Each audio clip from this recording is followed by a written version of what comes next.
of $500,000, the maximum allowed under the law. As we all know, the diddler has already served 12 months in prison, which he will get credit for. Now, the judge said the sentence was necessary to ensure deterrence and to reflect the impact on his victims. What? We're not even done. The diddler sat expressionless in his seat when the judge issued his sentence. His hands were clasped in his lap and he dropped his head slightly.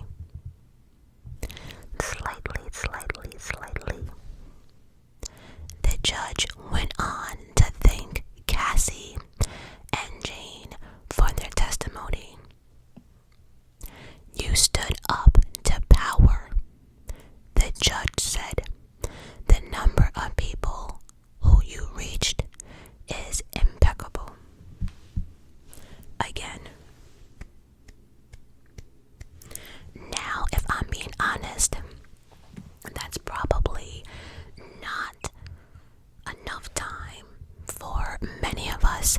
However, I never really thought that Diddy would get like 10 years or anything like that. In my mind, I was more to like maybe 4 to 7. I never thought though that he was going to walk out. However, it was a thought because again, this case did not go the way a lot of people thought it would go. It did not. Now, before the verdict, like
prison.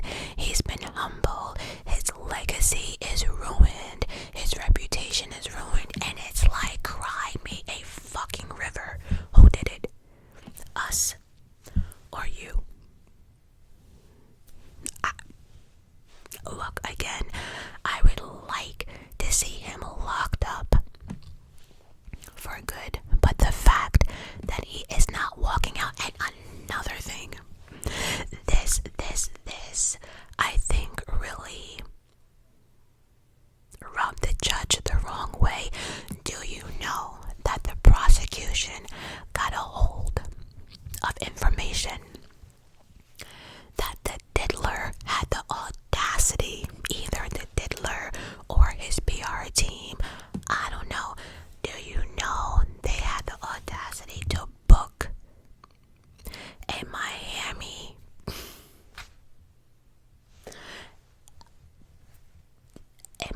trip next Monday? Oh yeah, he needed to go to talk to some people. He needs to tell his story. So let me get this straight. I don't give a damn what you're going to Miami for. You booked this thinking that you're walking out. He really thought he was gonna Diddy pop his ass out of that courtroom and to Miami by Monday. Oh, you were that cocky. Oh. And so the prosecution made sure they pointed that out. And then yesterday, Diddy decided to write the judge a letter, basically just expressing how he did not like the way the judge was handling this case, and he might be prejudiced himself. And I'm just like, okay, who is your lawyers? Because none of them told you to not piss off a judge before your sentencing. I don't get it. But there was a lot of tears in the courtroom. The kids, the twins, they were crying. The mother was crying. Everyone was just crying. It was a shit show. What else do I got for y'all? I do want to say that before the judge read the sentence, Diddy tearfully apologized in court, saying, "I've been humbled and broken to my core." Oh shit, you think you're broken now? I don't care if Diddy had one more year. He's now, yeah, like... Now, honestly, I'm not sure where he's supposed to do this sentencing. I don't know if he stays where he is for the next, which is, the MDC in, Brooklyn. But, I'm not sure. But anyway, again, I'm just glad that he's not walking his ass out. Now, I do want to read what the judge actually said to Diddy before the sentencing, right? The judge did have a few words for Diddy.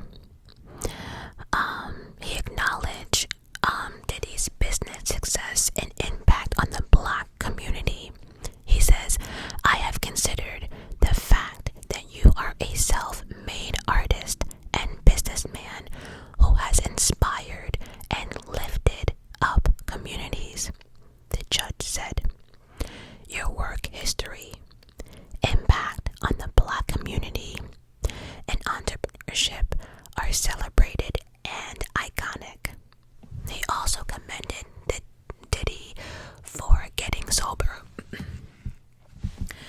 Now, I'm gonna stop right there. That whole getting sober situation, like, gonna be honest, you don't really have much of a choice, right? So I do know, like, alcohol and drugs does make its way into the jail. However, as close as they are, like, looking at Diddy, I don't think he really had a choice but to get sober.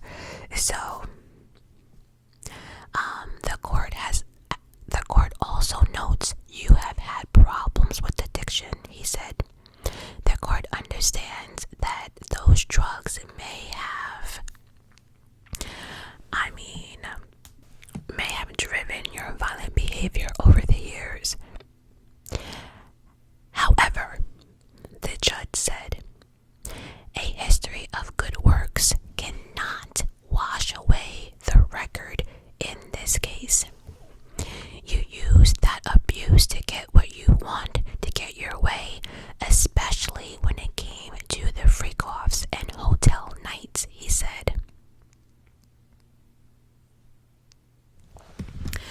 this was litigation, and it drove Cassie and Jane into thoughts of unaliving themselves. That is the reality of what happened. The conduct occurred over a decade with tremendous frequency across that time period. You paid to organize these acts. You didn't stop. You had the means. You had the money. You knew what was going on. It was your enterprise. You know, all of that stuff. And then abuse of power. The judge stated that Combs abused them physically, emotionally, psychologically, and that he had the money and the power to keep it going. Then the judge characterized the conduct as obstruction, emphasizing that the victims were denied agencies and control over their own body and lives. Yeah, like, you better do this, or I'm gonna ruin your career. You better do this, or you might have a mysterious accident.